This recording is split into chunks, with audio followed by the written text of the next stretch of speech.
இதில் திரு ஷபீர் உங்கள்கிட்ட இருந்தே தொடங்குறேன்.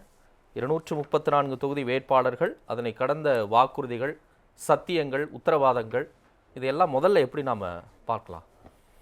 அதாவது விஜயால் தனியாக போட்டியிட முடியுமா? விஜய்க்கு 234 வேட்பாளர்கள் இருக்கிறார்களா? விஜயோடைய கட்சிக்கு ஒரு விஷன் இருக்கிறதா? விஜயோடைய கட்சிக்கு என்ன விஷயங்களை முன்னிறுத்தி அவங்க தமிழகத்தில் அரசியலுக்கு வராங்க அப்படின்ற பல்வேறு கேள்விகள் அப்படின்றது இருந்து கொண்டே இருக்கிறது. பல பேர் அவரை அண்டர் எஸ்டிமேட் பண்ணாங்க. இந்த மாதிரி ஒரு என்ன சொல்கிறது, ஒரு தமிழக அரசியல் களத்தில், தமிழக தேர்தல் களத்தில் தனியாக விஜய் போகும்போது அது என்ன மாதிரியான ஒரு தாக்கத்தை ஏற்படுத்தும், யாருடைய வெற்றி தோல்வியை அவர் தீர்மானிக்க போகிறார் அப்படின்ற பல்வேறு கேள்விகள் அவரை நோக்கி எல்லாமே கேள்விகளாக தான் இருந்துச்சு. இன்னைக்கு ஓரளவுக்கு அவருக்கு ஒரு கட்டமைப்பு இருக்கிறது, அவருக்கு வேட்பாளர்கள் இருக்கிறார்கள், ஒரு விஷன் இருக்கு, ஒரு ஐடியா இருக்கு. இளைஞர்களுக்கும் பெண்களுக்கும் ஏதோ ஒரு வகையில் சில விஷயங்களை நான் முன்னெடுக்கிறேன், பண்ண போறேன் அப்படின்ற மாதிரி ஒரு ஒரு ஒரு வாக்குறுதியை, ஒரு ஒரு விஷனை அவர் முன் வச்சிருக்காரு. 234 தொகுதிகளுக்கும் அவரால் வேட்பாளர் போட முடியுமான்ற கேள்வி எதிரொலித்தது. அவர் இன்னைக்கு போட்டு அதை காமிச்சிட்டாரு. ஆனால் ஏறக்குறைய ஒரு 15-16 வேட்பாளர்கள் கட்சியில் இம்மிடியட்டாக சேர்ந்தவங்க, நேற்று சேர்ந்தவங்க, இல்லை இன்னொரு மாற்று கட்சியிலிருந்து சொல்லாமல் சேர்ந்தவங்கலாம் இன்னைக்கு மேடையில் நின்று அந்த ஆச்சரியகரமான விஷயங்களையும் அது இருக்கதானே செய்யும். ஒரு புதிய கட்சி அப்படின்னு வரும்போது உங்களுக்கு ஏற்கனவே இருந்த பல கட்சிகளில் வாய்ப்புகள் வழங்கப்படாத சில பேர் தான் இந்த கட்சிகளுக்கும் வந்திருக்கிறார்கள். அது நேச்சுரலாக நடக்கின்ற ஒரு விஷயம் தான். அதை நீங்கள் எதிர்பார்த்து தான் ஆகணும்.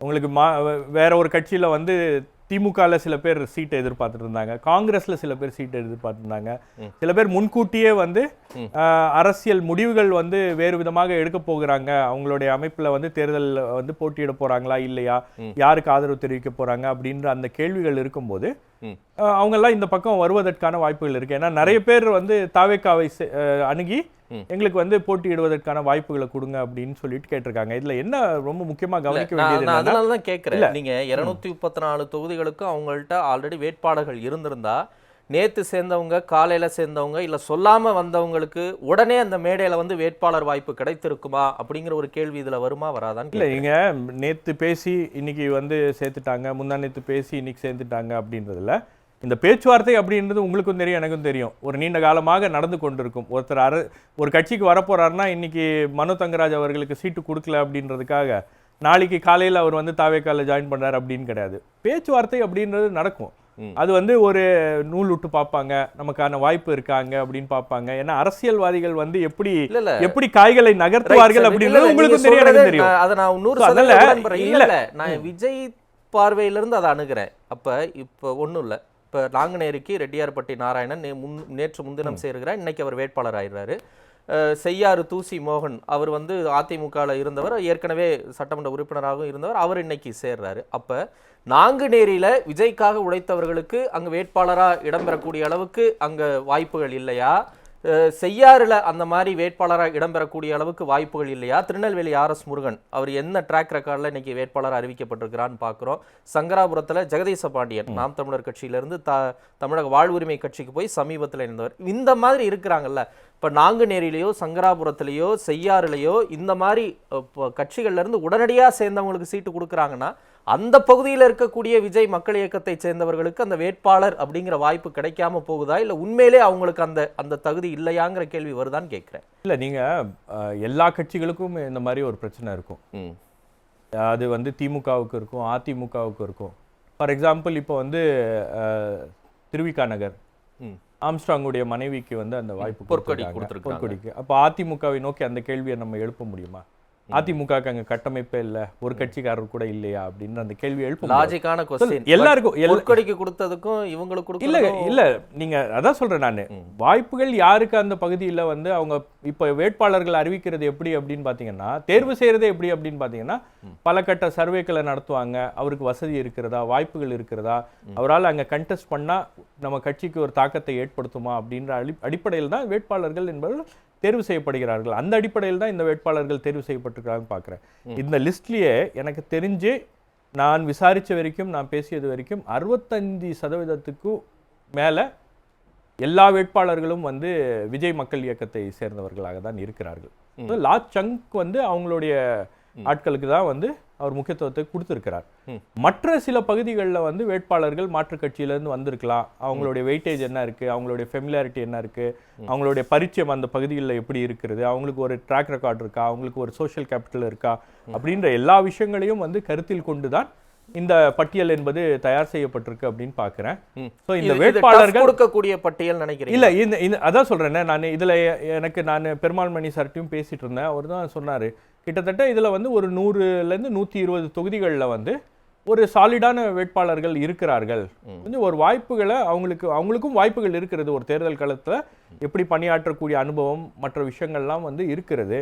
ஸோ நன்கு பரிச்சயமான முகங்களை தான் வந்து அவருடைய கட்சிக்கு அவர் வந்து புதுமுகங்களாக அறிவித்திருக்கிறார். நம்மளை பொறுத்த வரைக்கும் அவங்களால வந்து இப்போ ஃபார் எக்ஸாம்பிள் வந்து ஒரு KN நேருவை வந்து எதிர்த்து போட்டியிடுவதற்கு யார் நிற்கிறாங்க, அதே மாதிரி ஏவா வேலுவை எதிர்த்து போட்டியிடுவதற்கு யாராச்சும் இருக்காங்களா அப்படின்னு பாத்தீங்கன்னா உங்களுக்கு அதிமுகலயே இந்த அமைச்சர்களுக்கு எதிராகலாம் வந்து ஸ்ட்ராங்கான கேண்டிடேட் போடல, எல்லாமே கூட்டணி கட்சிகளுக்கு தள்ளி விட்டாங்க.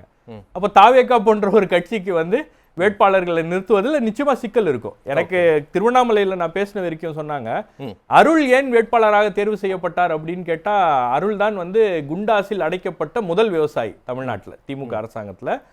விவசாயிகள் மீது குண்டாஸ் போடப்பட்டிருக்கு அப்படின்னு பார்க்கும்போது அது அருளுடைய கேஸ் வருது.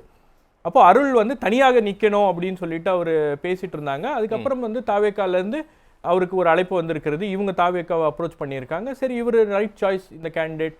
ஏன்னா அங்க வந்து ஏவாவேலுக்கு எதிராக பிரச்சாரம் செய்வதற்கே பல பேர் பயப்படுறாங்க அப்படின்ற மாதிரியான ஒரு சூழல் இருக்கிறது.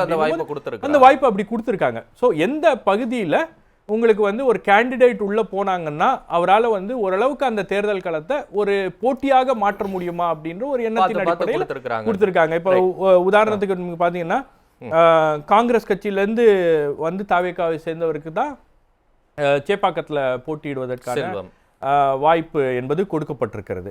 ஸோ ஏதோ ஒரு இடத்துல உங்களுக்கு வந்து அந்த கேண்டிடேட்டை பொசிஷன் பண்றது அப்படின்றது ஒரு புதிதாக வந்திருக்கக்கூடிய ஒரு கட்சிக்கு அது ஒரு மிக சவால் நிறைந்த ஒரு வேலை. நானும் கேட்டேன், திருவல்லிக்கேணி தொகுதியில இத்தனை ஆண்டு காலமா விஜய் மக்கள் இயக்கத்துல இருந்து உழைத்தவருக்கு வாய்ப்பு இல்லையா? 3 நாளைக்கு முன்னாடி சேர்ந்த செல்வம் தான் உதயநிதி ஸ்டாலினை தோற்கடிக்கக்கூடிய தகுதி பெற்ற வலிமை பெற்றவர்னு முடிவுக்கு வர்றாங்களா அப்படின்னு.